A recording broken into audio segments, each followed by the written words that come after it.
വീണ്ടും വെച്ച് പിടിപ്പിച്ച് നടത്തുന്നില്ല. ഇത് സാധാരണ ഈ ഗരുഡൻ തൂക്കം നടത്തുന്ന ഈ ഗരുഡൻ നൃത്തം ചെയ്താണ് വരുന്നത്. പ്രത്യേക താളവട്ടങ്ങളിൽ നൃത്തം ചെയ്താണ് വരുന്നത്. തൂക്കം നടക്കുമ്പോൾ ഈ തൂക്കം കൊണ്ടിരിക്കുമ്പോൾ ഇടയ്ക്ക് ഇറക്കി നിർത്തിയിട്ട് ഒരു താളവട്ടത്തിൽ നൃത്തം ചെയ്തതിന് ശേഷമാണ് വീണ്ടും തൂങ്ങുന്നത്. അപ്പൊ ആ രൂപത്തിലാണ് ഇത് തൂങ്ങുന്നത്. തൂങ്ങുന്നത് മാത്രമല്ല, മധ്യകേരളത്തിലെ തൂക്ക സവിശേഷത കൂടെയുണ്ട്. ഇരുമ്പ് കൊളുത്തുകൾ വയറിന്റെ രണ്ട് ഭാഗങ്ങളിലും പിടിപ്പിച്ചിട്ടാണ് ഈ തൂക്കക്കാരനെ തൂക്കി നിർത്തുന്നത്. അപ്പോൾ ഒഴുകി വീഴുന്ന രക്തം ഭദ്രകാളിയുടെ സംതൃപ്തിയാക്കുമെന്നാണ് വിശ്വാസം. തെക്കൻ കേരളത്തിലേക്ക് വരുമ്പോഴേക്കും ആ സമ്പ്രദായമൊക്കെ മാറ്റിയതിനു ശേഷം നല്ല ഉത്തരീയം കൊണ്ട് കെട്ടി അതിൽ ഇരുമ്പ് കൊളുത്തുകൾ പിടിപ്പിച്ചിട്ടാണ് തൂക്കുന്നതെങ്കിലും പണ്ടാരത്തൂക്കം എന്ന് പറയുന്നത് അമ്മത്തൂക്കം നടത്തുന്ന പണ്ടാരത്തൂക്കക്കാരന്റെ ദേഹത്ത് അല്പം രക്തമെടുത്ത് നിവേദിക്കുന്ന സമ്പ്രദായമുണ്ട്. ഏതായാലും ഭദ്രകാളിയെ പ്രീതിപ്പെടുത്താൻ രക്തനിവേദ്യം ഇതിൽ അനിവാര്യമായ ഒരു ഘടകമായിട്ട് നിൽക്കുന്നു. അതുപോലെ ഇങ്ങനെ തൂങ്ങി കിടക്കുന്നത്. അപ്പൊ അതേസമയം ഇതിനെ സംബന്ധിച്ച് ബാലന്മാരായിട്ടുള്ള ആളുകളെ കൊണ്ടുവരുന്ന ഗരുഡൻ പറവ എന്ന് പറയുന്ന ഗരുഡൻ നൃത്തം നടത്തുന്ന ഒരു സമ്പ്രദായമുണ്ട്. അതേ കളത്തട്ടിൽ കയറിയിട്ട് നൃത്തം ചെയ്യുന്ന രൂപമാണ്. ഗരുഡൻ പറക്കുന്ന രീതിയിൽ ചിറക് ചലിപ്പിക്കുകയും പഴങ്ങൾ കൊത്തി തിന്നുന്ന രീതിയിൽ ചുണ്ടുകൾ ചലിപ്പിക്കുകയും ഒക്കെ ചെയ്തുകൊണ്ടുള്ള ഒരു നൃത്തമാണ്. ആകർഷകമായ ഒരു നൃത്തമാണെങ്കിൽ ഇത്രയും അനുഷ്ഠാന സ്വഭാവം ഗരുഡൻ തൂക്കത്തെ പോലെ ഈ ഗരുഡൻ നൃത്തത്തിനെ സംബന്ധിച്ചിടത്തോളം ഇല്ല. തെക്കൻ കേരളത്തിലേക്ക് വരുമ്പോഴത്തേക്ക് തൂക്ക വില്ലിന് തന്നെ ഒരു പ്രധാന സവിശേഷതയുണ്ട്. ആ വില്ല് തന്നെ പ്രധാനമാണ്. വില്ലിന് സാധാരണഗതിക്ക് തൂക്ക വില്ലെന്ന് പറയാറുണ്ടെങ്കിൽ ഇതിന് രണ്ട് ഭാഗങ്ങളാണുള്ളത്. വണ്ടി എന്നും വില്ലും എന്ന് പറയുന്ന രണ്ട് ഭാഗങ്ങളുണ്ട്. വണ്ടി എന്ന് പറയുമ്പോഴേക്കും ചക്രങ്ങളുണ്ട്.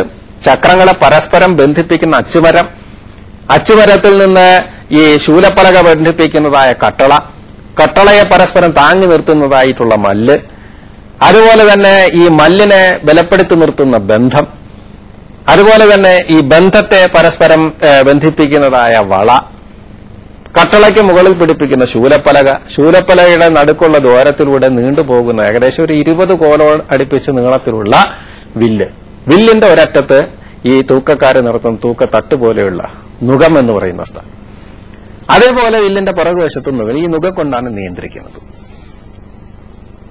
ഇതിലാണ് ഒരാളെ, രണ്ടാളെ, 4 പേരെ വരെ തൂക്കിയെടുക്കാവുന്നതായിട്ടുള്ള തൂക്കവില്ല് നിർമ്മിക്കുന്നത്. ഇതിൽ തൂക്കക്കാരനെ നിർത്തുകയാണ്. ഇതിൽ കുട്ടികളെ എടുത്ത് നടത്തുന്ന ഒരു നേർച്ച എന്ന നിലയിലാണ് തിരുവനന്തപുരം ജില്ലയിലെ ഉള്ള തൂക്കങ്ങളെല്ലാം അറിയപ്പെടുന്നത്. അതുകൊണ്ട് ഇതിനെ പിള്ളത്തൂക്കം എന്ന് സാധാരണ ഗതിക്കുണ്ട്. പുരുഷ സന്താനങ്ങൾ ലഭിക്കുവാൻ വേണ്ടിയിട്ട് നടത്തുന്ന നേർച്ചയായിട്ടാണ് ഇതിനെക്കുറിച്ച് പറയുന്നത് ഇവിടെ. അതുകൊണ്ട് അങ്ങനെ നേർന്ന് കിട്ടുന്ന ഈ കുട്ടികളെ സാധാരണ 3 മാസം വരെ പ്രായമായി കഴിഞ്ഞാൽ ഇത് ചെയ്യാമെന്നാണ്. അപ്പൊ അങ്ങനെ ആ പ്രായത്തിലുള്ള കുട്ടികളെ എടുത്തുകൊണ്ടാണ് ഈ തൂക്കക്കാരൻ ഇത്രയും ഉയർന്ന തട്ടിൽ നിന്നുകൊണ്ട് തൂങ്ങി നടത്തുന്നത്.